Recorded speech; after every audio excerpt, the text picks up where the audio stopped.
Praise the Lord. सबको जय मसीह की हालेलुया। मेरे भाइयों और बहनों, आज का जो विषय खुदावंद ने मुझे दिया जो बहुत ज़्यादा ज़रूरी है आप सबके लिए और स्पेशल उनके लिए जो आलसी हैं। हालेलुया।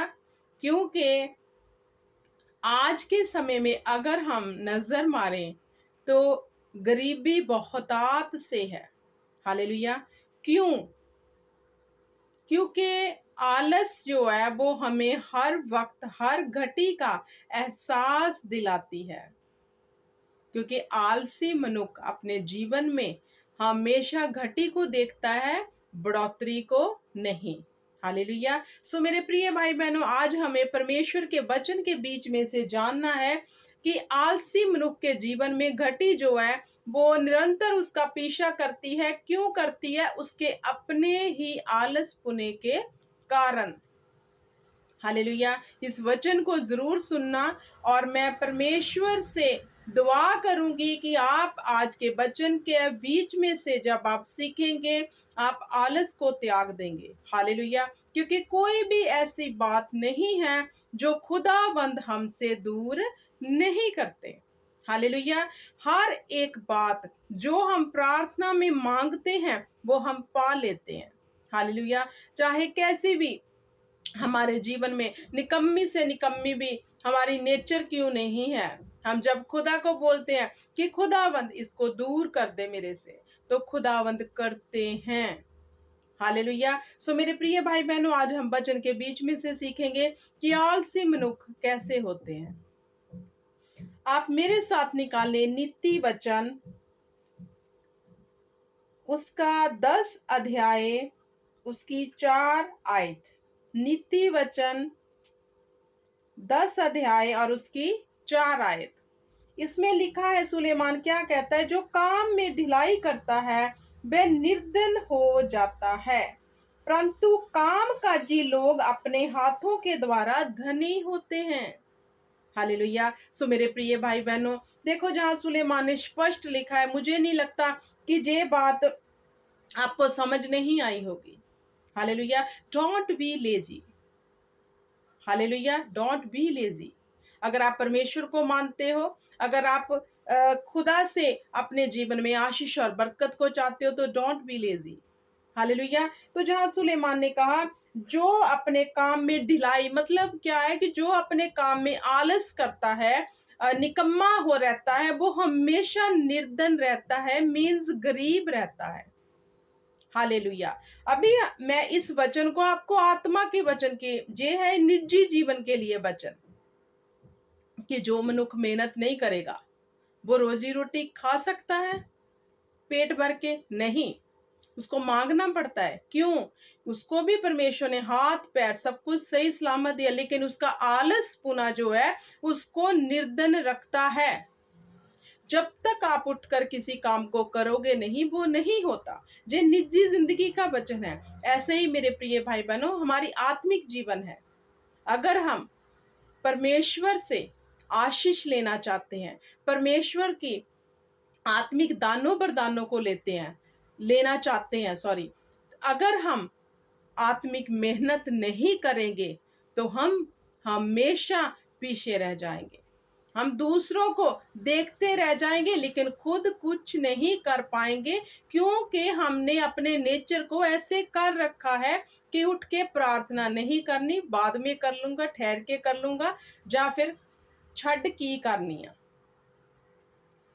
तो ऐसे मनुष्य आलस दिखाकर ना तो परमेश्वर से कुछ ले सकते हैं और ना अपने जीवन में, निजी जीवन में धन को देख सकते हैं, बढ़ोतरी को देख सकते हैं। हालेलुया। मेरे प्रिय भाई बहनों, बहुत ज्यादा जरूरी है कि अगर आप निजी जिंदगी में अपने जीवन में कमी देख रहे हैं, अपने बच्चों का पालन पोषण नहीं सही ढंग से कर पा रहे, तो अगर आप आलस में हैं, क्योंकि अगर आप कदम बढ़ाने वाले हैं तो खुदावंद आपके हाथ थाम लेता है। हालेलुया। क्योंकि खुदावंद ने वचन में कहा, देखो जी कीड़ी मकोड़ी की तरफ, ये भी दिन भर अपना पेट भरने के लिए घूमती है और शाम को ये अपना पेट भर के अपने ठिकाने पे आ जाती है। क्या हम उनसे उत्तम नहीं हैं? क्या हम अपना पेट भरने के लिए, अपने बच्चों का पालन पोषण करने के लिए मेहनत ना करें? हालेलुया। बहुत सारे लोग हैं जो चाहते हैं कोई ऐसा काम हो, जुगाड़ लगाते हैं, कोई ऐसा काम हो जाए कि बस ऐसे ही पैसा आ जाए। एक कहावत है कि जब मिट्ठू राम सोच रहा था कि मैं इस काम को ऐसे बढ़ा लूंगा, ऐसे बढ़ा लूंगा, वो सपने में सोच रहा था, जो उसके पास भी था, पंजाबी च कहते कि जो ओदे पल्ले भी सी वो भी टूट गया। फिर हमें कल्पनाओं में नहीं जीना, हमें कल्पनाओं में नहीं जीना। हालेलुया। हमें प्रैक्टिकल जीना है। तो प्रैक्टिकल क्या देख रहे हैं? अगर मान लो कि मैं काम कर रही हूँ, मुझे खाना बनाना आता है, मैं इसका काम कर रही हूँ, कैटरिंग कर रही हूँ, हालेलुया। तो मुझे जब तक मैं इसको मेहनत करके आगे तक नहीं लेके जाऊंगी, ये बढ़ेगा नहीं। हमें कंफर्ट से बाहर आना है। हालेलुया।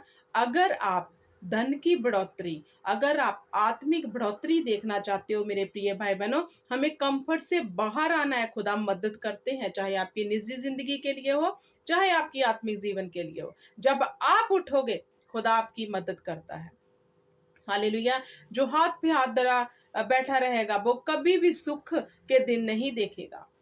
हालेलुया। अगर आपके अंदर कोई ऐसी प्रॉब्लम है, कोई ऐसी बात है जो आपको निरंतर इसी चिंता में रखती है और आप काम पे नहीं जाते, उसी चिंता में डूबे हो, तो भी आप मूर्ख बने हुए हो। हालेलुया। क्योंकि खुदावंद ने कहा, क्या तू चिंता करके अपनी जिंदगी का 1 वर्ष बदल सकता है? अगर नहीं तो क्यों कर रहा है? हालेलुया। दृढ़ हो, मजबूत हो, बुद्धिमान हो जाओ और आलस पुणे से उठकर परमेश्वर का वचन पढ़ो, परमेश्वर के आगे दुआ करो। देखो आपका बिजनेस, आपका काम कैसे फलवंत होता है। कोई भी जन्म से अमीर नहीं बनता। जितने भी अमीर हुए होंगे, उनके बाप दादाओं ने मेहनत की होगी, तब वो अमीर है।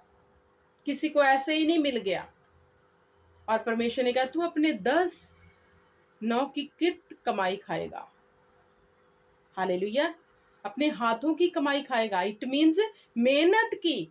तो मेहनत अगर हम कर ही नहीं रहे, आलस पुणे में है, तो कमाई कैसे खाएंगे? हालेलुया। सो मेरे प्रिय भाई बहनों, आपको निजी जीवन में और आपको संसारिक और आत्मिक जीवन में मेहनत बहुत जरूरी है। तो आगे हम देखते हैं नीति वचन 20 अध्याय उसकी 13 आयत। नीति वचन 20 अध्याय उसकी 13 आयत। उसमें क्या लिखा है? नींद से प्रीत ना रख, नहीं तो दरिद्र हो जाएगा। आंखें खोल, तब तू रोटी से तृप्त होगा। हालेलुया। तो यहां सुलेमान ने क्या लिखा? नींद से प्रीत मत रख। बहुत लोग हैं जिन्हें नींद से बहुत प्यार है। थोड़ा और सो ले, थोड़ा और सो ले, थोड़ा और सो ले, जब तक क्या है, लेट हो जाता है। और लेट व्यक्ति कभी भी अपने काम को टाइम पे नहीं कर सकता। उसके जीवन में हमेशा डिले की स्पिरिट काम करती रहेगी। हालेलुया। जो मनुष्य आलसी नहीं है, चुस्त है, चतुर है, उसको पता है मैंने कैसे अपनी आत्मिक ब्लेसिंग को लेना है, कैसे अपनी निजी जिंदगी में ब्लेसिंग को लेना है, वो अपने टाइम से भी 1 घंटा पहले उठने वाला मनुष्य होगा। वो उसके जीवन में आप हमेशा आशीष को देखते होंगे। अगर आप आशीष लेना चाहते हो, बरकत, उठो, काम करो। कोई काम बड़ा और छोटा नहीं है।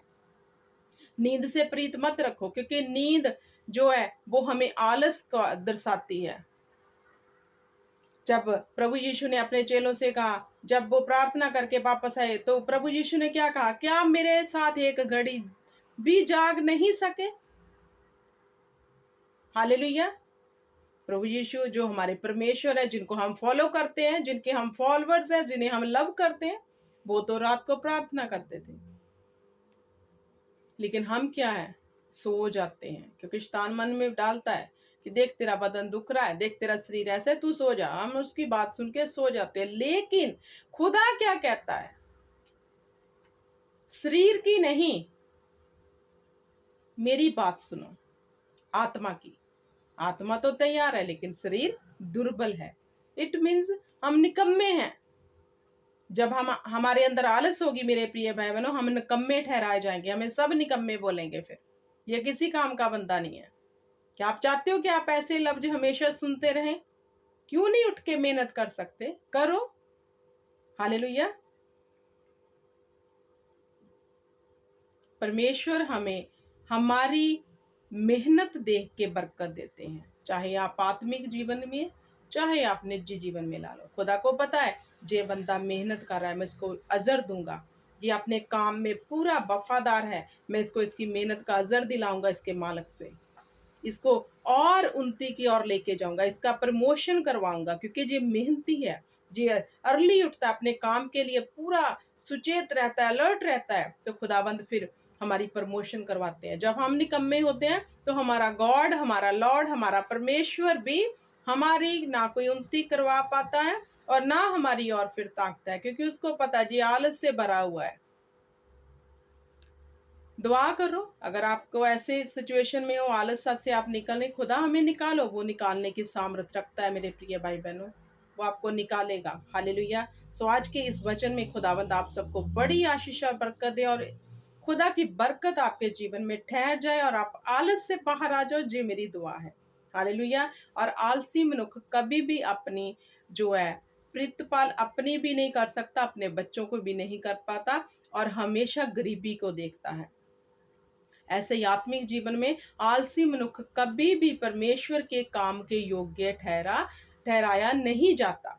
हालेलुया। क्योंकि खुदावंद को आलसी नहीं बल्कि चतुर इंसान चाहिए, जो खुदा की खिदमत कर सके, जो हमेशा आत्मा में अलर्ट हो। हालेलुया। सो हमें अलर्ट होना है। सो मेरे प्रिय भाई बहनों, आज का वचन आपके जीवन में बड़ी आशीष और बरकत लेके आए, और आपके जीवन में, आपकी बॉडी में खुदा का अनुग्रह हो जाए। आपके खुदावंद आपके वेज को खोल दे, आपको बुद्धि दे और आपको समझ दे कि आप आलसपुने से बाहर आ जाओ। हालेलुया। सबको जय मसीह की। God bless you.